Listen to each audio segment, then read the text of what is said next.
ডিসেম্বরের শীতে বাধা বৃষ্টি, সপ্তাহ শেষে রাজ্যে বৃষ্টির সম্ভাবনা থাকছে। রাজ্যের মোট 9 জেলায় বৃষ্টির সম্ভাবনা থাকছে। কোন কোন জেলায় বৃষ্টি হবে, কি বলছে আবহাওয়া অফিস, আপডেট নেব। আমাদের সঙ্গে রয়েছেন আমাদের প্রতিনিধি বিশ্বজিৎ সাহা। সরাসরি চলে যাব বিশ্বজিতের কাছে। বিশ্বজিৎ, রাজ্যে বৃষ্টির সম্ভাবনা, রাজ্যের 9 জেলায় বৃষ্টির সম্ভাবনার পূর্বাভাস দিচ্ছে আবহাওয়া অফিস। কোন কোন জেলায় বৃষ্টি হবে, কি জানা যাচ্ছে? দেখো, রাজ্যের মোট 11 জেলায় বৃষ্টির সম্ভাবনা এবং তার মধ্যে দক্ষিণবঙ্গের 9 জেলা রয়েছে এবং দক্ষিণবঙ্গের 9 জেলার মধ্যে কলকাতাও রয়েছে। যে তাপমাত্রা কিছুটা বেড়েছে, আজ প্রায় 1 ডিগ্রি সেলসিয়াস কলকাতাতে তাপমাত্রা বেড়েছে।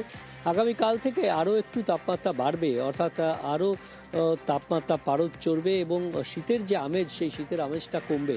আগামীকাল থেকে আংশিক মেঘলা আকাশ হতে পারে, কারণ জলীয় বাষ্প ঢুকবে, একটি অ্যান্টিসাইজার বা বিপরীত ঘূর্ণাবর্ত তৈরি হচ্ছে বঙ্গোপসাগরে, যার প্রভাবেই জলীয় বাষ্প ঢুকবে এবং বাতাসের পরিবর্তন হবে। দক্ষিণ পূর্ব বাতাস থেকে জলীয় বাষ্প ঢুকে এই মেঘলা আকাশ শুক্র এবং শনিবার দুদিন মেঘলা আকাশের সম্ভাবনা দক্ষিণবঙ্গের বেশিরভাগ জেলাতে, এবং এই মেঘলা আকাশের সঙ্গে সঙ্গে বৃষ্টির সম্ভাবনা থাকবে কলকাতা, হাওড়া, হুগলি, 2 24 পরগনা এবং 2 মেদিনীপুর, ঝাড়গ্রাম এবং পূর্ব বর্ধমান, এই জেলাগুলিতে বৃষ্টির সম্ভাবনা থাকবে। তার সঙ্গেই কুয়াশারও সম্ভাবনা থাকবে। আজ এবং আগামীকাল হালকা থেকে মাঝারি কুয়াশা থাকবে বেশিরভাগ জেলাতে, তবে ঘন কুয়াশারও সম্ভাবনা থাকছে পশ্চিম বর্ধমান, বীরভূম, মুর্শিদাবাদ এবং অন্যদিকে পুরুলিয়া, বাঁকুড়া ও পশ্চিম মেদিনীপুর, এই জেলাগুলিতে সকালের দিকে ঘন কুয়াশা আজ এবং আগামীকাল, এই দুদিন ঘন কুয়াশার সতর্কবার্তা থাকবে এবং তারপর থেকে তাপমাত্রা যেমন বেড়ে যাবে, সেই তাপমাত্রা প্রায় শুক্র শনিবার পর্যন্ত একই তাপমাত্রা থাকবে, বোঝাই যাচ্ছে। আর বিশ্বজিৎ, অনেক ধন্যবাদ। বিশ্বজিৎ, যেমনটা জানা ছিল যে ডিসেম্বরে শীতে বাধা বৃষ্টি, সপ্তাহ শেষে রাজ্যে বৃষ্টির সম্ভাবনা যেমন থাকছে, আর এই বৃষ্টির সম্ভাবনা থাকছে উত্তরবঙ্গেও। দার্জিলিং সহ পার্বত্য এলাকাতে বৃষ্টির সম্ভাবনা থাকছে। উত্তরবঙ্গে ঘন কুয়াশার সতর্কতাও রয়েছে। সামান্য বাড়লেও এখনো শীতে কাঁপছে উত্তরবঙ্গ। সকাল থেকে কি ছবি উত্তরবঙ্গে জানবো, আমাদের প্রতিনিধি রয়েছে সেখানে পার্থ। সরাসরি চলে যাব পার্থর কাছে। পার্থ, একটু আগেই বিশ্বজিৎ যেমনটা বলছিল যে সপ্তাহে শেষে রাজ্যে বৃষ্টির সম্ভাবনা থাকছে, দার্জিলিং পার্বত্য এলাকাতেও বৃষ্টির সম্ভাবনা, সকাল থেকে কি ছবি? একেবারে দেখো, যে বৃষ্টির কিন্তু একটা সম্ভাবনা থাকছে এই সপ্তাহের শেষের দিকে, বিশেষ করে দার্জিলিং এবং কালিম্পংয়ের উঁচু পার্বত্য এলাকায়। কিন্তু আজ সকাল থেকে বেশ ঝাঁ চকচকে কিন্তু গোটা পাহাড়, দার্জিলিং, কার্শিয়াং, কালিম্পং, প্রতিটি পার্বত্য এলাকা থেকেই কিন্তু যেমন শ্বেতশুভ্র কাঞ্চনজঙ্ঘার দর্শন মিলেছে। স্বাভাবিকভাবে প্রচুর পর্যটক এই মুহূর্তে আমরা জানি যে পাহাড়ে বেড়াতে এসেছেন, কেউ বা ডুয়ার্সে, তারাও কিন্তু বেশ খুশি এই কাঞ্চনজঙ্ঘার অপরূপ সৌন্দর্যে। ঠিক তাপমাত্রা খানিকটা নেমেছে। দার্জিলিংয়ে এই মুহূর্তে তাপমাত্রা হচ্ছে 7 থেকে 8 ডিগ্রির পাশাপাশি। অন্যদিকে সান্দাকফু, সেখানেও কিন্তু বেশ ঝাঁ চকচকে আকাশ এবং তাপমাত্রা এই মুহূর্তে সান্দাকফুতে 1 ডিগ্রি। প্রচুর পর্যটক তারা বরফ পড়ার আশায় রয়েছে। যে বৃষ্টির সম্ভাবনার কথা অফিস জানাচ্ছে, সেই বৃষ্টির হাত ধরে হয়তো সান্দাকফু, ফালুটের মতো জায়গাগুলিতে বরফ নামবে। অন্যদিকে সমতল এলাকায় সেখানেও কিন্তু তাপমাত্রা খানিকটা নেমেছে। সমতলের বিভিন্ন জেলায়, রায়গঞ্জ থেকে শুরু করে আলিপুরদুয়ার, জলপাইগুড়ি, শিলিগুড়ি, সর্বত্রই তাপমাত্রা কিন্তু 12 ডিগ্রির আশপাশে ঘোরাফেরা করছে। সব মিলিয়ে জাকিয়ে শীত না এলেও ঠান্ডায় কিন্তু বেশ কাঁপছে গোটা উত্তরবঙ্গ। বেশ, ধন্যবাদ পার্থ।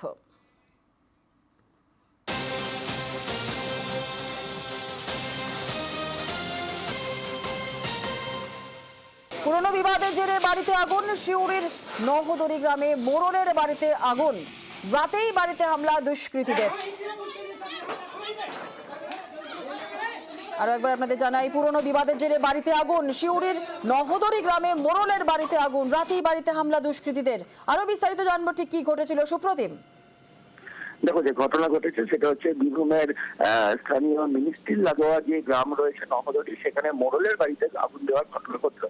এবং যে অভিযোগ উঠছে যে তাতে হচ্ছে যে স্থানীয় এক যুবক বাবু আনসারি সহ তার বেশ কিছু লোকজন এই আগুন লাগিয়েছে বলে অভিযোগ। যেটা জানা গেছে, পুরনো একটি জমি বিবাদকে কেন্দ্র করে গন্ডগোলের সূত্রপাত। এর আগেও একটি বাড়িতে আগুন লাগানো হয়েছিল। অপরপক্ষে যেহেতু একটি নতুন শান্তি কমিটি করা হয়েছে এলাকায় এবং সেখানে মোড়ল রয়েছে, সে যাতে তার ওই বাবু আনসারির পক্ষে বিচার করে, সেই জন্যই কিন্তু এই জমিতে আগুন লাগানো, এই বাড়িতে আগুন লাগানো হয়েছে অভিযোগ।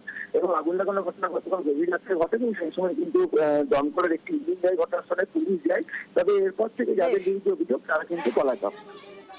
ধন্যবাদ। শ্যামাপ্রসাদ মুখোপাধ্যায় নামে নতুন হাসপাতাল হয়েছে, তাই বন্ধ হচ্ছে বিধানচন্দ্র রায় টেকনোলজি হাসপাতাল।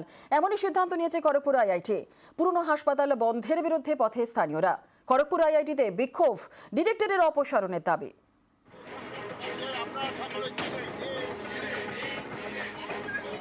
খড়গপুর আইআইটিতে বিক্ষোভ, ডিরেক্টরের বিরুদ্ধে পোস্টার, তার অপসারণের দাবি করেছেন স্থানীয়রা।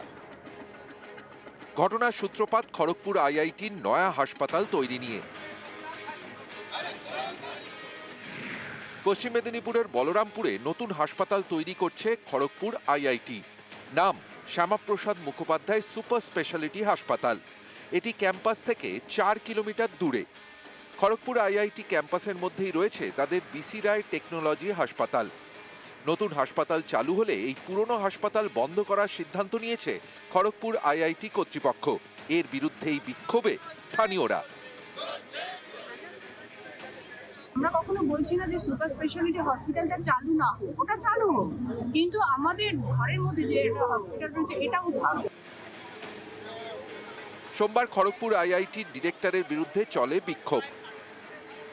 অভিযোগ, শ্যামাপ্রসাদ মুখোপাধ্যায়ের নামে হাসপাতাল চালু করে বিধানচন্দ্র রায়ের নাম মুছে ফেলতে চাইছেন তিনি। আমাদের পশ্চিমবাংলার প্রথম মুখ্যমন্ত্রী, যার হাত ধরে আইআইটির উদ্বোধন হয়েছিল, সেই বিসিআই হসপিটাল তার নাম নিশান মেটানোর জন্য এবং আইআইটির ভিতরে গৈরিকীকরণের যে একটা ব্যবস্থা চলছে তার বিরুদ্ধেও আমাদের লড়াই। এখানকার ডাইরেক্টর যিনি এসছেন প্রফেসর VK তিওয়ারি, RSS এর লোক, উনি এসে এখানে রামরাজত্ব আরম্ভ করেছেন। এখানে উনি বিসি রায় হাসপাতালটাকে মিটিয়ে উনি শ্যামাপ্রসাদ মুখার্জি হাসপাতাল করবেন। এই হাসপাতালটাকে শিফট করা হবে আমাদের বলরামপুরে। প্রত্যেকটা পেনশনার যাদের বয়স হয়ে গেছে তারা অসুস্থ হলে কি করে আসবে? 17,000 স্টুডেন্টরা কি করে যাবে? পুরো কমিউনিটির অসুবিধা হচ্ছে। এ নিয়ে খড়গপুর আইআইটির বক্তব্য, নতুন হাসপাতাল অনেক উন্নত, সেখানে অনেক ভালো পরিষেবা পাওয়া যাবে।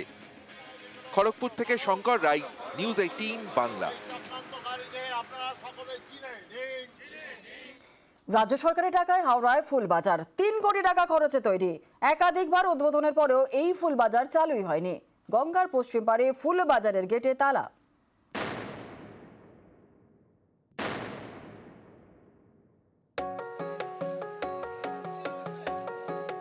গঙ্গার পূর্ব পাড়ের ফুলবাজার, কলকাতার জগন্নাথ ঘাটের এই ফুলবাজার চলে রমরমিয়ে। এর বিকল্প হিসেবে গঙ্গার পশ্চিম পাড়ে হাওড়ায় 3 বছর আগে তৈরি হয় ফুলবাজার, নাম বিতান। একাধিকবার উদ্বোধন হয়েছে এই ফুলবাজারের, কিন্তু আজও চালু হয়নি। ফুল চাষিদের জন্য বাজার, যে বাজারে থাকবে ফ্রিজার। বিক্রির পর বেঁচে যাওয়া ফুল সেখানে রাখা যাবে, আবার নষ্ট হয়ে যাওয়া ফুল অন্য কাজে লাগানো হবে। এই সব পরিকল্পনাকে সামনে রেখে সরকারি উদ্যোগে হাওড়া স্টেশনের পাশে তৈরি হয় ফুলবাজার 3 কোটি টাকা খরচ করে। উদ্বোধন হয় 2022 সালে। এরপর 2023 সালের জানুয়ারিতে আবার উদ্বোধন করা হয় এই ফুলবাজারের। এরপর 24 অক্টোবর হাওড়ার বিভিন্ন জায়গায় পোস্টার পড়ে, তাতে লেখা হয় ফুলবাজারের শুভারম্ভ। এত কিছুর পরেও 3 কোটির এই ফুলবাজার আজও চালু হলো না। ফুলবাজারের গেটে তালা।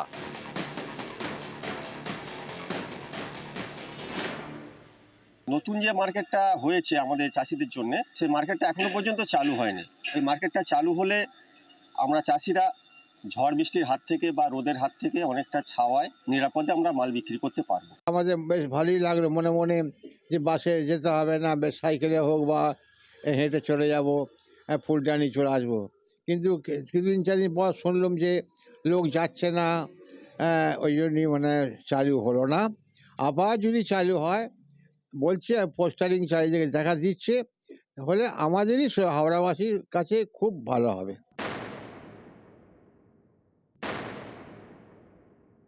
আমরা মেন যেটা চাইছি যে ফুল, মানুষ যে ওয়েস্টেজ হয়, ফুল ফেলে দেয়, সেইগুলোকে আমরা ইউটিলাইজ করে প্রসেস করে একটা ইউনিট করতে চাইছি।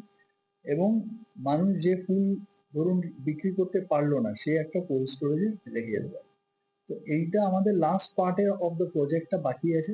আমি আশা করছি এই সপ্তাহের মধ্যেই আমাদের কথা হয়েছে, ওনারা লাস্ট ট্রেনচেক টাকা দিলে আমরা বছর বছর উদ্বোধনী সার, এখনো পর্যন্ত খুললো না হাওড়া ফুলবাজারের তালা। আর কবে খুলবে তার সদুত্তরও দিতে পারেনি হাওড়া পুরসভা। ক্যামেরা রাজু ভুইয়ার সঙ্গে দেবাশিস চক্রবর্তী, নিউজ 18 বাংলা, হাওড়া।